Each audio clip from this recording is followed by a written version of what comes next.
Assalamualaikum warahmatullahi wabarakatuh. Kembali kepada channel Maftuhul Production, channel pendidikan yang berkenan dengan pengajaran pendidikan agama Islam. Oke, hari ini di channel ini kami akan menyampaikan berkenaan dengan sejarah kebudayaan Islam. Materinya adalah berhubungan dengan kemunduran, kehancuran kerajaan Bani Abbasiyah atau kerajaan dinasti yang kedua setelah dinasti Umayyah. Anak-anakku semua serta para pemirsa yang berbahagia, ketika berbicara tentang sejarah itu bagaikan teori evolusi ya, atau siklus kehidupan ini berputar. Kadang berada di atas, kadang berada di bawah, kadang dalam kesenangan, kadang dalam kesedihan. Begitu juga dalam sejarah negeri kerajaan ini selalu berputar. Ada masanya masa kelahiran, ada masa disebut dengan masa perkembangan, ada disebut dengan masa kejayaan, dan terakhir adalah masa kemunduran atau masa kehancuran.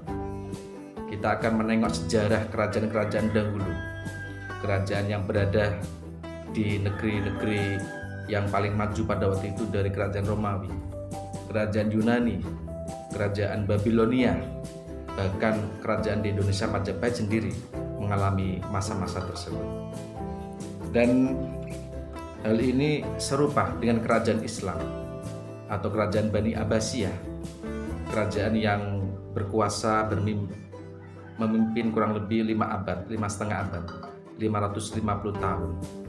Dan kita tahu bahwa kerajaan Abbasiyah ini disebut sebagai kerajaan terlama, dan bahkan puncak kejayaannya pun luar biasa karena luas wilayah yang dimiliki dan luas peradaban yang dimiliki oleh kerajaan ini, sehingga kerajaan ini tidak bisa dilihat oleh sebelah mata. Kerajaan ini begitu mengalami disebut dengan masa golden age atau masa kejayaan yang memberikan kontribusi besar terhadap perkembangan ilmu pengetahuan, kesehatan, ekonomi, sosial, politik, dan budaya. Ini mempunyai peran begitu penting dalam perkembangan dan kemajuan peradaban dunia ini, khususnya kerajaan Islam. Tetapi ada sesuatu, memang sesuatu itu punya masa, punya era pada waktu itu begitu jaya, tapi lama-kelamaan mengalami kemunduran atau mengalami kehancuran. Oke, akan kita bahas pada layout di bawah ini.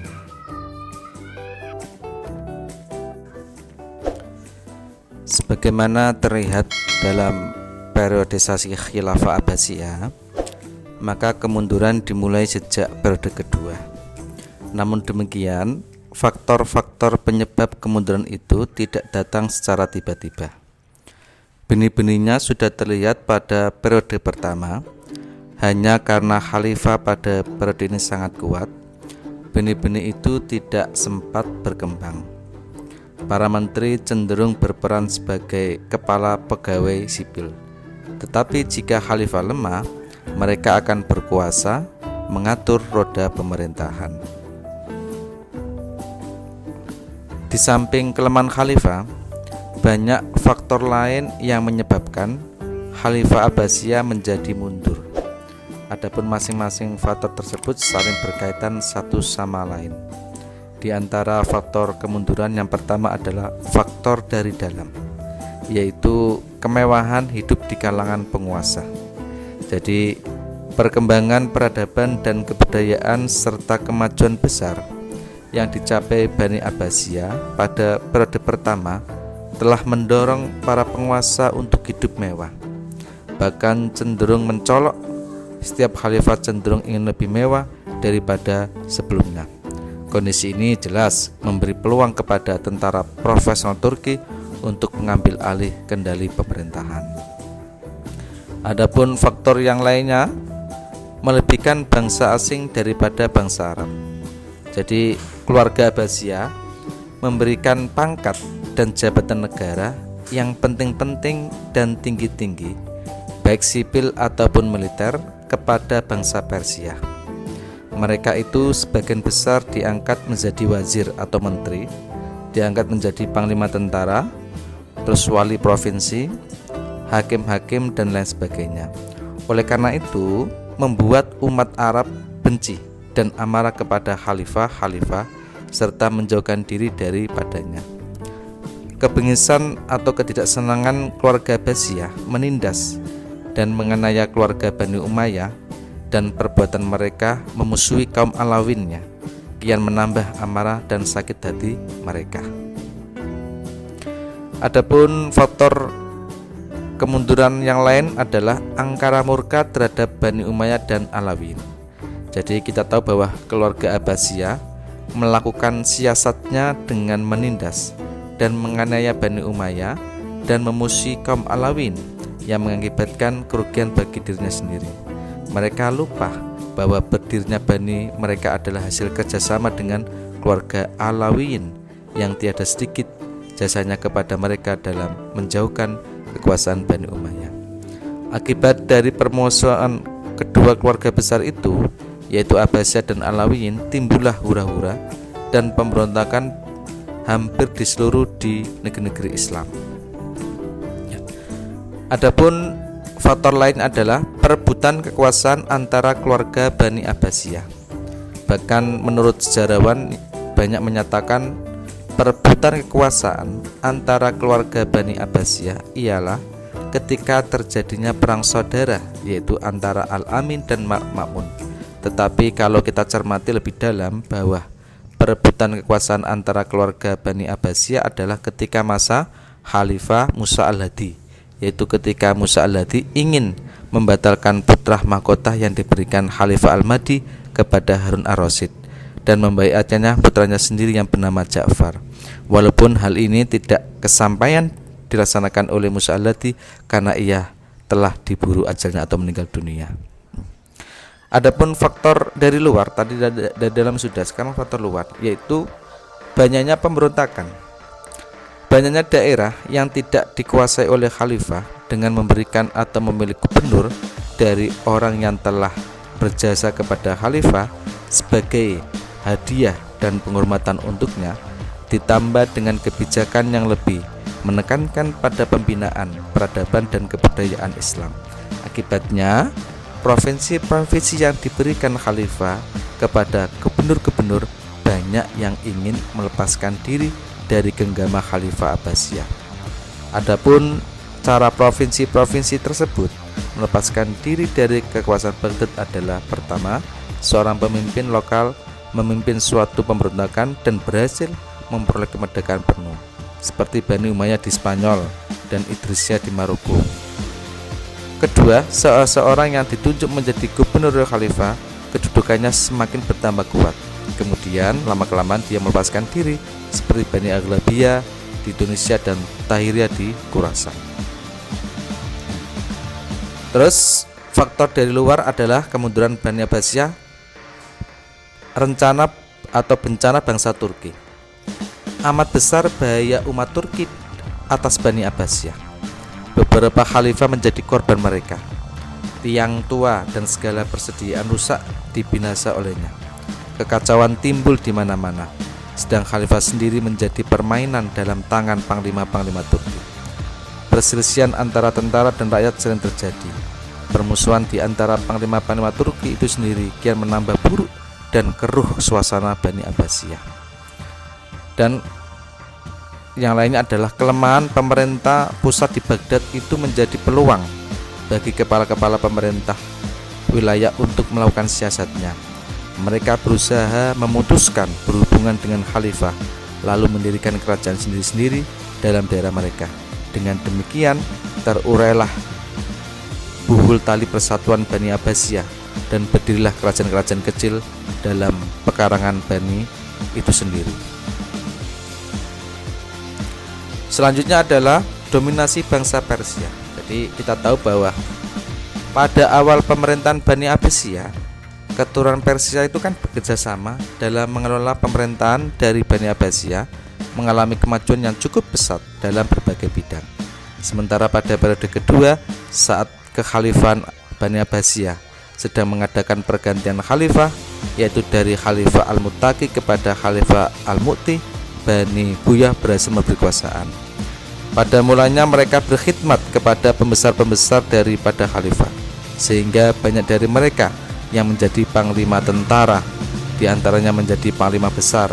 Setelah mereka memiliki kedudukan yang kuat, para khalifah Abbasiyah berada di bawah telunjuk mereka dan seluruh pemerintahan berada di tangan mereka.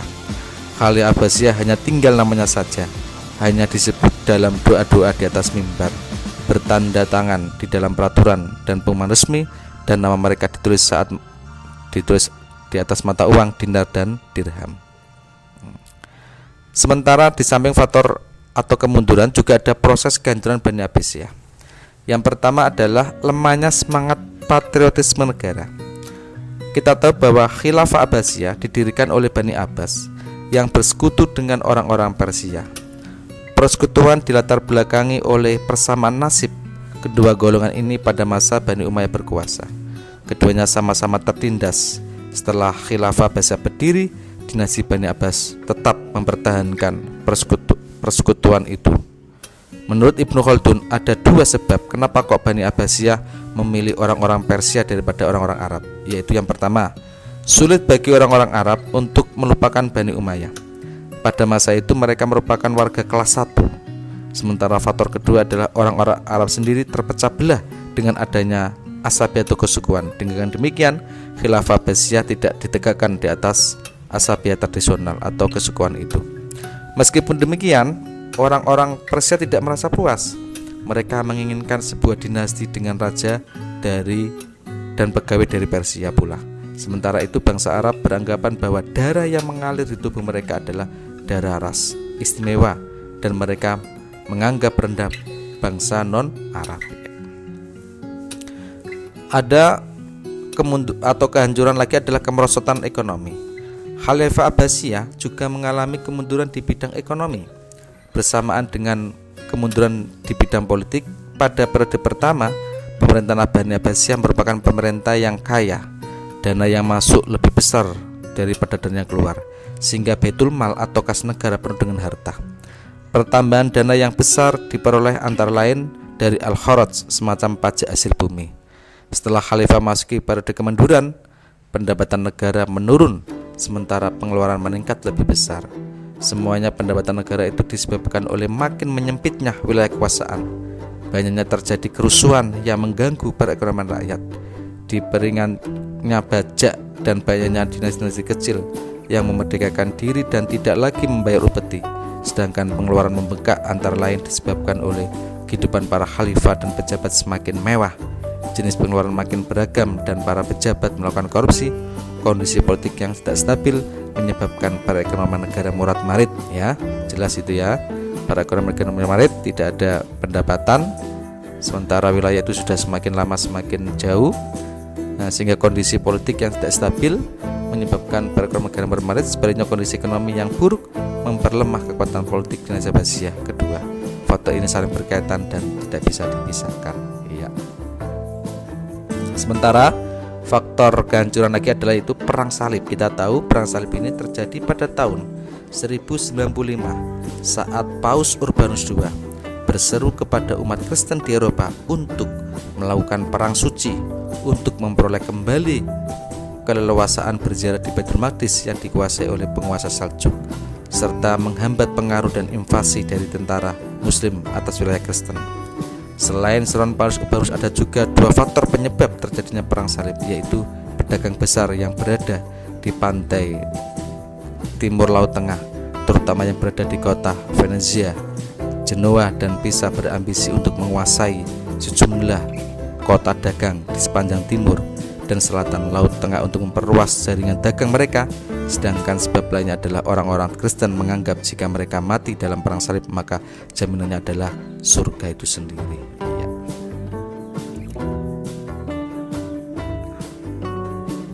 Terus faktor yang paling sangat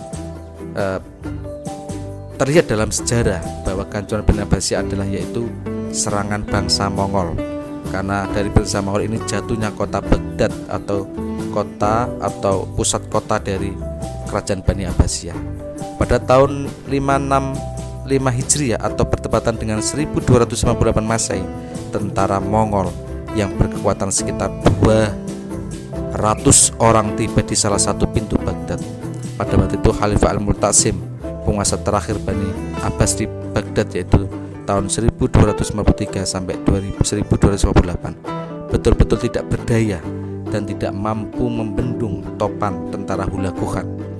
Pada saat yang kritis tersebut, Wazir Khilafah Abbasiyah Ibnu Al-Qami ingin mengambil kesempatan dengan menipu Khalifah. Ia mengatakan kepada Khalifah, "Saya telah menemui mereka untuk perjanjian damai. Hulagu Khan ingin mengawinkan anak perempuannya dengan Abu Bakar Ibnu Maksum, putra Khalifah.